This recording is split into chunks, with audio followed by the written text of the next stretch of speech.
પન્નાની રસોઈમાં તમારું સ્વાગત છે। આજે આપણે બનાવીશું ગુજરાતી ચટપટું ખીચું। તો ચાલો બનાવવાનું શરૂ કરીએ। તો ખીચું બનાવવા માટે સૌથી પહેલાં તો આપણે ગેસ ચાલુ કરી અને આ રીતે એક કઢાઈ રાખી દઈશું। હવે કઢાઈની અંદર આપણે આ રીતે વાડકીનું માપ કરી અને પાણી લેવાનું।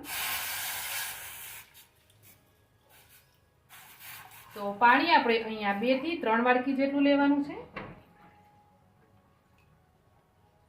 તો મેં છે ને અહીંયા 3 વાડકી જેટલું પાણી લઈ લીધું છે। હવે પાણીને આપણે ગરમ થવા દેવાનું। 3 વાડકી પાણી ગરમ થાય ત્યાં સુધીમાં આપણે ખીચું માટે મસાલો બનાવીએ। મસાલો બનાવવા માટે આપણે આ રીતે ખાયણી દસ્તો લઈ લેવાનો। એમાં અડધી ચમચી મીઠું લેશું। એક તીખું મરચું લીધું છે મેં, એને આ રીતે ટુકડા કરીને એડ કરવાનું। અને 2 મોળા મરચાં લેવાના। મોળા મરચાંને પણ આપણે ટુકડા કરીને એડ કરીએ।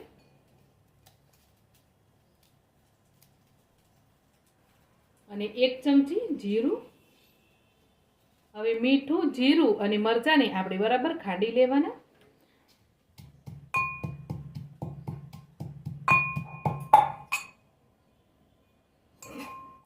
જીરા અને મરચાંને આ રીતે અધકચરા વાટી લેવાના થોડું મીઠું નાખીને।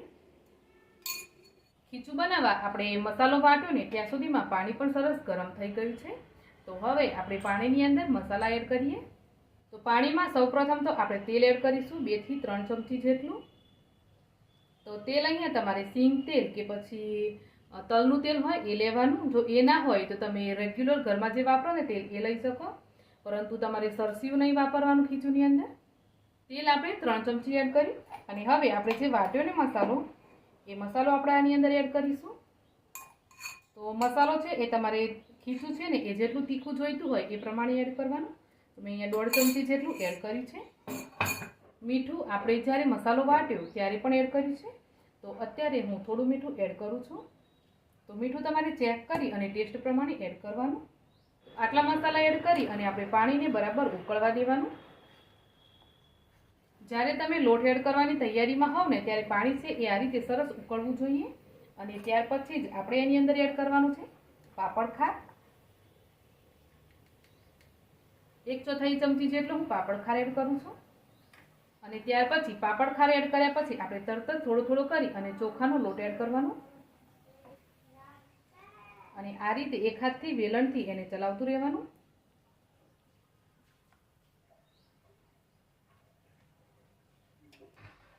લોટ એડ કરી અને ફટાફટ આને આપણે મિક્સ કરવાનું છે। બિલકુલ પણ રાહ નહીં જોવાની અને એક હાથથી લોટ એડ કરવાનું અને એક હાથથી આ રીતે મિક્સ કરવાનું।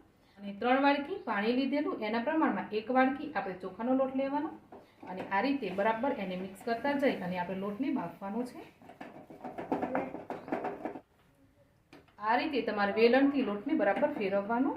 તો ચમચા કે ચમચીથી આ બરાબર મિક્સ નહીં થાય, એટલે આ રીતે કોઈ પણ પ્રકારનું તમારે વેલણ કે લાકડી લેવાની અને આ રીતે એને મિક્સ કરતા જવાનું અને બરાબર લોટને બાફવાનો છે આપણે।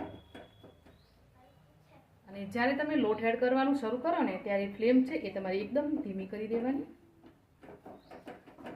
બધું મિક્સ કરી લીધા પછી તમે જોઈ શકો છો કે આપણા લોટની અંદર બિલકુલ પણ ગાંઠા નથી પડ્યા। તો લોટ નાખ્યા પછી ખીચુંમાં થોડું મોડું લાગે છે તો હું મીઠું આ ટાઈમે એડ કરું છું।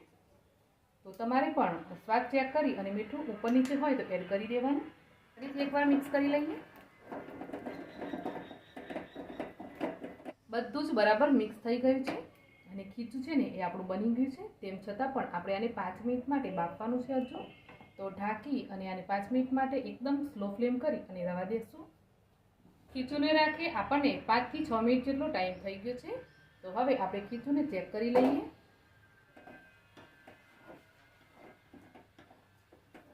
તો અહીંયા છે ને ફ્રેન્ડ્સ આપણું ચટપટું ચોખાનું ખીચું બનીને તૈયાર છે। અને આજે ખીચું બનાવ્યું ને મેં એ ઘરના જ ચોખા પીસીને બનાવ્યું છે। તમે રેડીમેડ ચોખાનો પાવડર લાવીને પણ બનાવી શકો, પરંતુ ઘરના ચોખાથી બનાવીએ ને તો ખીચું વધારે મીઠું લાગતું હોય છે। તો ઘરના જ ચોખા મેં પીસી અને આ રીતે બનાવી છે।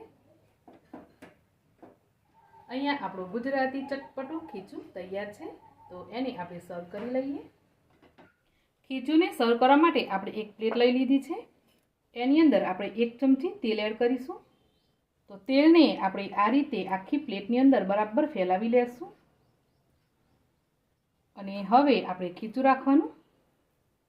આ રીતે ખીચુંને પ્લેટની અંદર રાખવાનું અને ત્યાર પછી એની ઉપર આપણે મસાલો એડ કરવાનો છે. ખીચુંની સાથે જે મસાલો ખાવામાં આવે છે એ અથાણાનો મસાલો હોય છે. તો અહીંયા મારી પાસે પણ અથાણાનો મસાલો છે. તો મસાલો આપણે આ રીતે સ્પ્રિંકલ કરીશું. અથાણાનો મસાલો ના હોય ને તો તમારી પાસે લસણની ચટણી હોય તો તમે ચટણી પણ આની સાથે ખાઈ શકો છો. મસાલો નાખ્યો અને હવે ફરીથી આપણે ઉપરથી તેલ એડ કરીશું.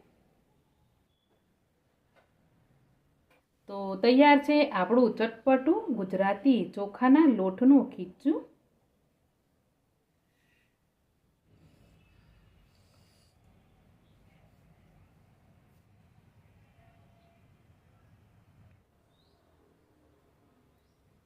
તો ફ્રેન્ડ્સ, તમને ચોખાના લોટનું ચટપટું ખીચુંની રેસીપી કેવી લાગી મને કોમેન્ટ કરીને જરૂર જણાવજો.